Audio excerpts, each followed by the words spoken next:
Imagine the dark waves of the Atlantic crashing against steel hulls. The air is thick, a cocktail of diesel salt and anticipation. This is Operation Torch, November 1942, the first major American offensive against the Axis powers. Amidst the chaos of soldiers disembarking under a starless sky, a convoy of small, rugged vehicles splashes ashore. Their tires churn through the wet Moroccan sand like predators on the hunt. These are the Jeeps, and their legend is about to be forged in the crucible of war. Lieutenant Colonel Eddy Anderson of the 2nd Armored Division revs his engine. His Jeep is a mechanical mule, loaded with radios, ammo crates, and a mounted Browning machine gun. "Move out!" he shouts, and the vehicle lurches into the unknown, dodging palm fronds and conquering sand dunes that would swallow lesser machines. The distant pop of Vichy French gunfire echoes through the night. For these American newcomers, this is the ultimate test. They will either prove their mettle, or they will break. Just weeks before, these very Jeeps were nothing more than parts in crates, shipped across the Atlantic in a frantic race to equip General Eisenhower's forces for the push against Rommel's infamous Afrika Korps. Back in Toledo, Ohio, the Willys Overland assembly lines had performed miracles. In a remarkable display of wartime ingenuity, they transformed scrap metal from junkyards, twisted fenders from pre-war cars, salvaged steel from abandoned factories into these rugged warriors.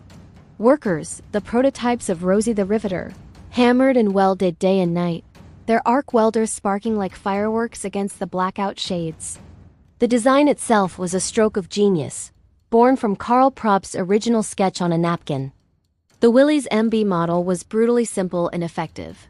It had a flat fender design for tight maneuvering, a gutsy 2.2-liter engine that purred at idle but roared under load, and a transfer case that could send power to all 4 wheels on demand.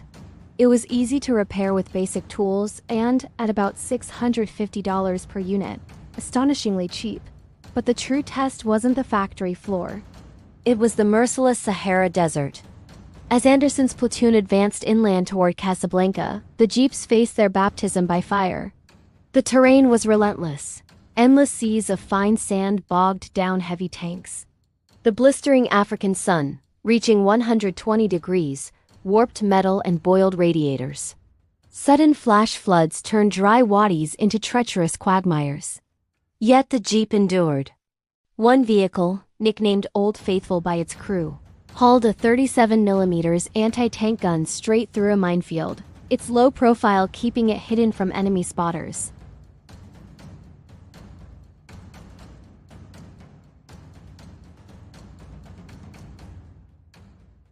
The desert exposed every weakness.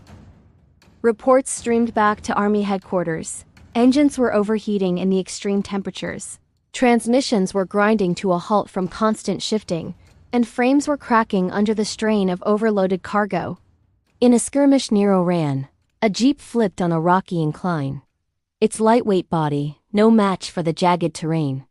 Drivers cursed as tires shredded on sharp stones, with spares running out faster than ammunition. The most critical flaw, the one that nearly doomed them, was the cooling system. Designed for the temperate climates of North America, it simply couldn't handle the African inferno. Radiators clogged with dust, and fans strained against the oppressive heat. Mechanics became battlefield innovators. In makeshift depots, under the shade of palm trees and the constant whine of enemy Messerschmitts, they improvised fixes. They added extra cooling fins and jury-rigged larger fans using parts salvaged from wrecked aircraft. Urgent cables flew back to the States, Jeeps vital but vulnerable. Reinforced for desert ops. Back at Willys, engineers scrambled. Karl Propp, now a consultant for the war effort, pored over the field reports in a smoke-filled room, once again sketching modifications on fresh napkins. The response was swift. They beefed up the suspension with heavier leaf springs, sealed the electrical systems to protect them from sand, and, most importantly, introduced a new desert air filter that quickly became standard issue on all new models. Meanwhile, in the field, the Jeeps and their drivers continued to adapt.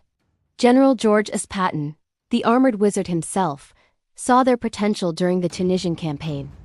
"Give me a division of Jeeps and I'll chase Rommel back to Berlin," he reportedly growled, though his actual language was probably a bit saltier. Patton's first armored corps used them as command vehicles, zipping between tank columns to relay orders faster than crackly radios ever could. Then came the Battle of Kasserine Pass in February 1943, a brutal wake-up call for the U.S. Army. In this chaotic fight, jeeps proved invaluable.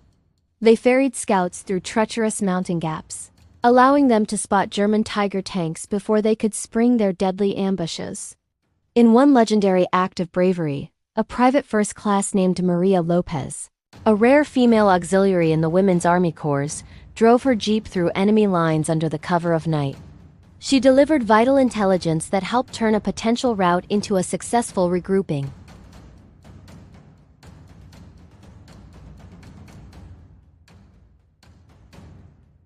The jeep's success in North Africa triggered an explosion in production. The industrial might of America roared to life. Ford's massive River Rouge plant joined the effort, stamping out identical models from recycled steel old railcars, demolished buildings, even captured Axis scrap metal shipped back from the front lines. Convoys of flatbeds hauled raw materials to factories where assembly lines moved like giant serpents. Workers, under blackout conditions to evade air raids, assembled axles, welded bodies, and painted them olive drab.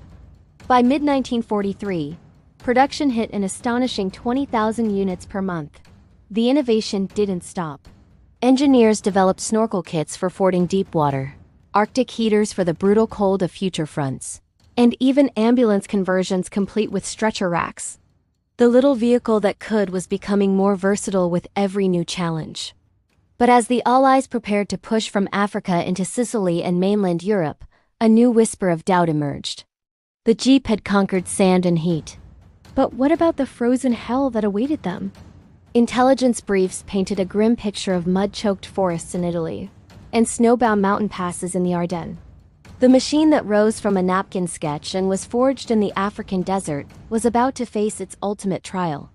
Would it conquer the ice and mud of Europe, or would it finally crack under winter's brutal grip? The next chapter of its story was about to unfold. Thanks for watching.